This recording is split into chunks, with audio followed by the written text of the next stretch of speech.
So you've had a terrible experience with a client.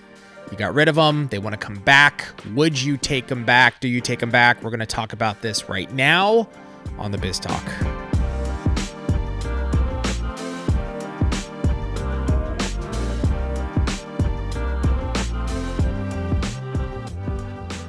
Tracey, if you're my client, if you were my, let's just really quick walk through this. No role play. Look at it, yeah. If you were my client and I fired you, then that's end of story. Never ever show up at my door and beg and plead and ask for forgiveness and, oh, please, I'm so sorry, Habib, what did I do? And on and on and on for like 20 minutes, only for me just to slam the door back in your face. You would never have been my client in the first place. Wait, you're not talking about me being your client. We're talking about you being my client. We're both living in these imaginary worlds. I'm setting the world. Okay, I'm the boss. I'm your boss. Bobby's World. If you guys have ever watched cartoon Bobby's World. Yeah, but I don't have the hair anymore. Yeah, but you did. We're going to have to... Please do a side-by-side right now of Habib in the past and Bobby.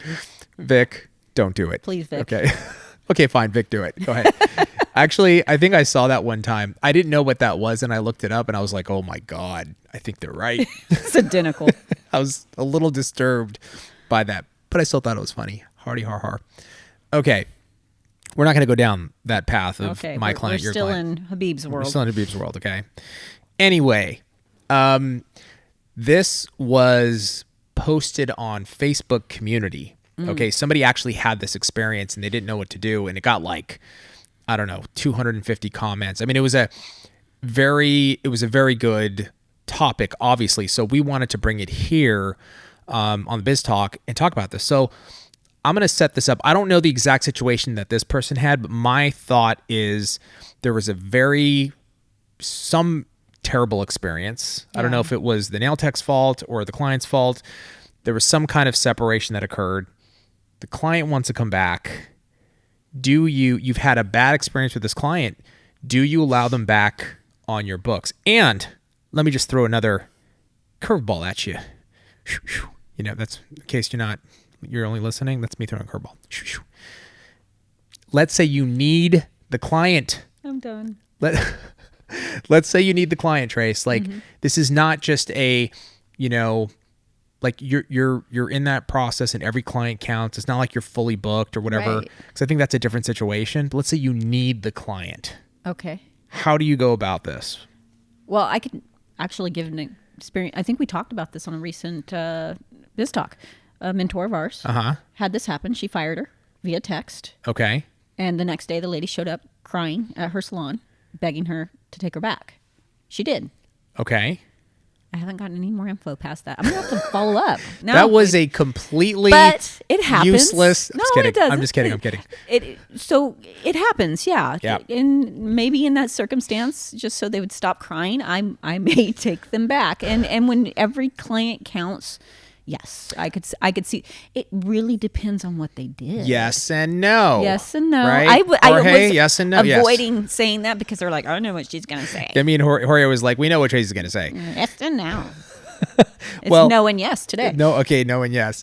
I'm going to agree with you on that, this yes and no, because it really does depend on the client, right? This is not like a black and white situation where, if the client, let's say, is a little annoying and kind of, let's say comes in is always like critiquing, and we've talked about that, like the nail, and then you're just like, look, miserable. I'm not the right tech for you, and then you separate, and then, or you let them know by text, and then they come back the next day, and they're like, you know what, I love your nails. I'm not going to complain. I apologize.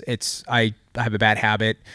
And then they stop, and it's like, okay, well, let's give it another shot. I could see that, right? Well, it's kind of that when you do have the conversation with them, I've said it many times, people are probably sick of it, but two things are going to happen. One, they're going to leave and you're happy. Two, they're going to stay, change their behavior, and you're going to be happy. So maybe it took them walking away and coming back and asking whether maybe they went somewhere else. And they realized, you know what? The grass is not greener on the other side. And I was not, I was in the wrong. I was in the wrong, and I will not do that anymore. Yeah, I might think about taking them back. Did they show up to the salon cussing, screaming, called the cops, I mean, probably not going to take them back. Right. So, like, you know what's funny is as you were saying all this, I had this visual. I literally had this visual. I'm like, I was imagining you like leaving the company and like, Oh, everybody's going down. and then Light the match. and we're all going down with you, right? Yeah, and then like Tracey coming back, and it was so funny, you know, like I was literally picturing you in that situation as you were describing it. Anyway, I agree. Like if you've had some insane experience with a client who you're like, this is not good for the people in the salon, people around, like this is just not the person for me. What like, they call toxic. Yeah, like, toxic you cannot relationship. bring this person back into your salon with other people. Correct. And for some reason, you know, like you just have you have a toxic relationship with them, you know? Could be them. It could be the combination of you guys just don't mix oil and water, but you probably shouldn't bring them back. Yeah. Right? Yeah. I'm sorry, go ahead. What were you going to say? For both of you. You're just better off both parting ways. So what happens then? Like, so actually, before I get to that point, I want to go back real fast. So you would err on the side of, let me try to work this out if you need clients, right? Right. And would you even push it a little bit on the side of like, I really am not happy, but I need the money right now, you know, because my kids and my life, and like I'm struggling. Yeah. And so I need the dollars. So you know what? I'm going to put up with her right now. Like, would you push it that far? Yeah. Typically, if you have gotten the Dear John conversation, it's not me, it's you. I always say, you've probably pushed it already too far. Yeah. You know, I've tried to semi-correct. Will I let the behavior probably go a little bit longer, try to correct it a little bit longer if I really need the clientele? Yes. Yeah. Typically, someone got fired when I would pay them, literally take money out of my bank account for them not to walk in my door. Right. Then we're done because your money no longer is worth it. Right. I would still say though, like if someone is like so insanely toxic where it's like, you know, potentially could be dangerous or it's getting too weird, I might just be like, the money ain't worth it, right? Well, that person you would literally probably pay not to come in. Not to come in. Their money has no value. Correct. The stress, the whatever it causes you, it there's no balance anymore. Yeah. It's just not worth it. You know what's crazy, Tracey? Like it's so applies because I mean, we went through that, you know, just as a business. I remember specifically like we needed the money so bad, but this one school we were dealing with up in Northern California, I don't remember the name, was so toxic. Like the guy would call and scream. Oh, wow. And we needed the money so bad, and I cut his butt off. And you needed it. And we needed it. So like there's an example of that. Now, there were also accounts that I remember. One was international and was a major pain in the butt, like very difficult to deal with, borderline toxic, not quite there like the school, but I took it for about 3 years, maybe a little bit longer than that. Actually 4 years. I think it was from 01 to 05, 2001, 2005. And to the point where we probably still could have used the money, but it got to a point where I was like, okay, we're at a point where we're going to be okay. Yeah.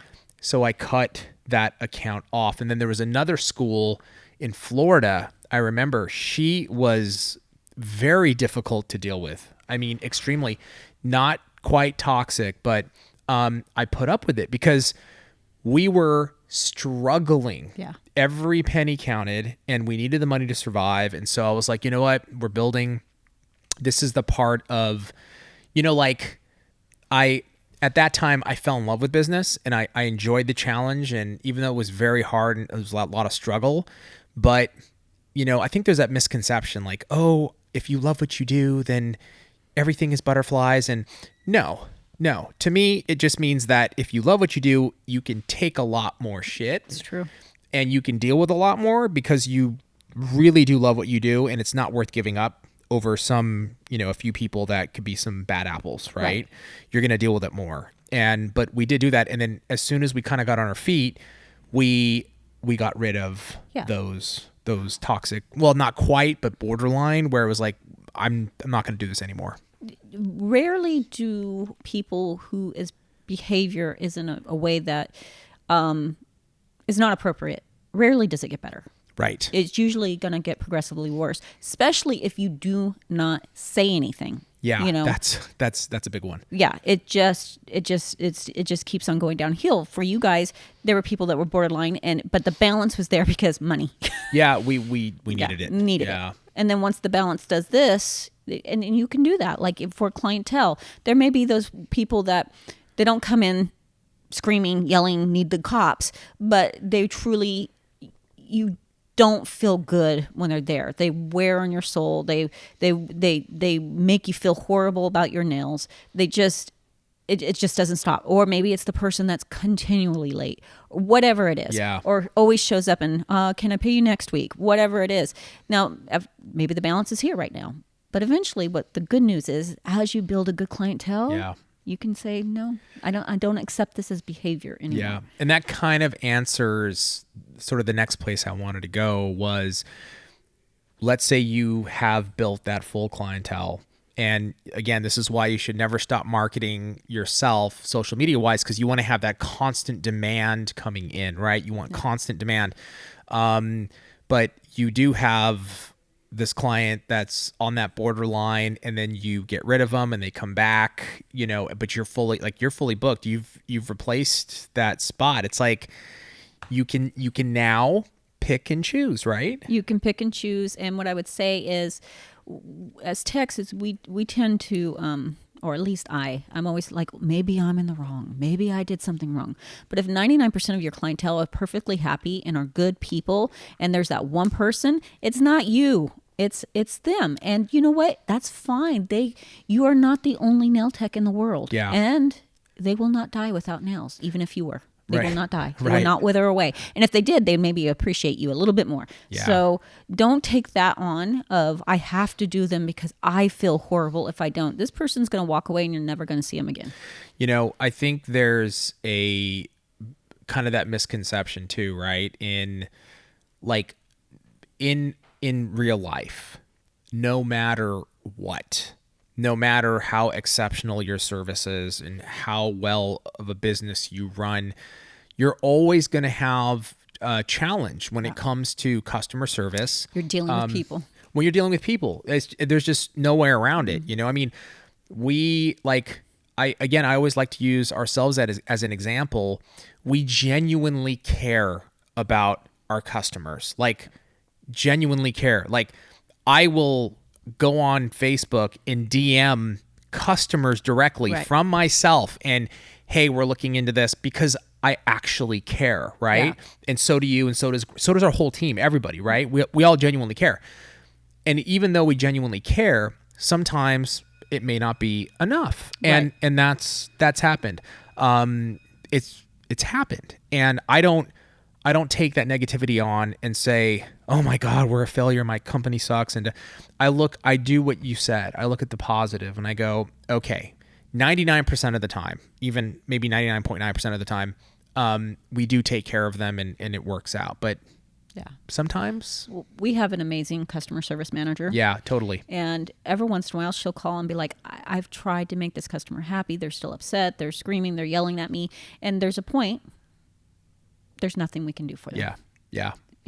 Don't stress about it. And I mean, she literally, she gets sick about it. She cares. She cares a lot. She cares. But sometimes, now on the flip side, if you're a nail tech and you have problems with 80% of your clientele, there's something there. There might be something there. And it would be the same thing if the majority of what we had were complaints. Well, first of all, it's hard to build a business with truly awful customer service, Yeah. it's very difficult to build a business today. You know, like you could probably get away with something 10, 15 years ago, but with social media and everything in full transparency today, it's almost impossible. Yeah. Exposed. You get exposed immediately. You have to provide that. But like if you're having a lot of conflict, like you've got to take a look. You got to look in the mirror. You got to look in the mirror. But that's the thing though, right? Is it's a hard thing for most people to do, is like say, this is why business is so hard. Yeah. This is why I love business so much, is because business doesn't care. The market doesn't care. If you don't change, your business will not adjust and it will not grow. Like you have to be real with yourself, or else your business you're going to have struggles and you're going to have a very challenging time. Whenever people say to me like, you know, I've been trying to build, it doesn't matter what business it is, you know, I've been trying to build a business. It's so hard. And I think to myself, it is hard. And I'm a very objective person. Like I don't care if I'm wrong. I just want to know how to make things right. Like I want to know what errors am I making? How can I learn? How can we as a team make it better and grow the company? And that's why we've been able to grow, is because I'm real about the things that go wrong here. You know, I'm very real about it. It's very hard though. It's very hard not to like that knee jerk reaction of like, it's not me. I know. You know, But it's hard. Yeah. And like, but it's the first place that I try to walk somebody through, is like, you've got to be objective. Don't take it personally. You know, I think the problem is that most people think, you know, I should be able to do this in a very short period of time. And, you know, why am I not growing my business so fast? And you look on Instagram and it looks like everybody's doing well. That's the problem, right? That's the problem. That's the problem. Even kind of going off subject, but which we tend to do. But that's the problem when I feel bad for new nail techs, you know, even whatever business it is, but nail techs is all this misinformation of a perfect world out there on social media of like they didn't struggle. We all struggled. We have all been there, you know, so, but it's hard. It is. You can kind of beat yourself up looking at it like, why? Yeah. Why? It is. And like bringing it all home, I would say, like, if you are in the beginning stages, you know, maybe you got to deal with a little bit more. And if a client comes back, maybe give it another shot, unless they're being like, you know, it's affecting like your health, and if there was charges dangerous. Pressed, do not just walk away. That's a good signal. And then, you know, that's the goal to building a clientele, is that when you get there, you'll be able to make choices, and sort of dial in your clientele, so to speak. So anyway, let us know in the comments below. This is kind of a hot topic. What would you do in that situation? Or have you dealt with it before? Let us know your experiences below. Tracey, thank you so much. Thank you. Thank you guys for joining us, and we'll see you next time on the Biz Talk.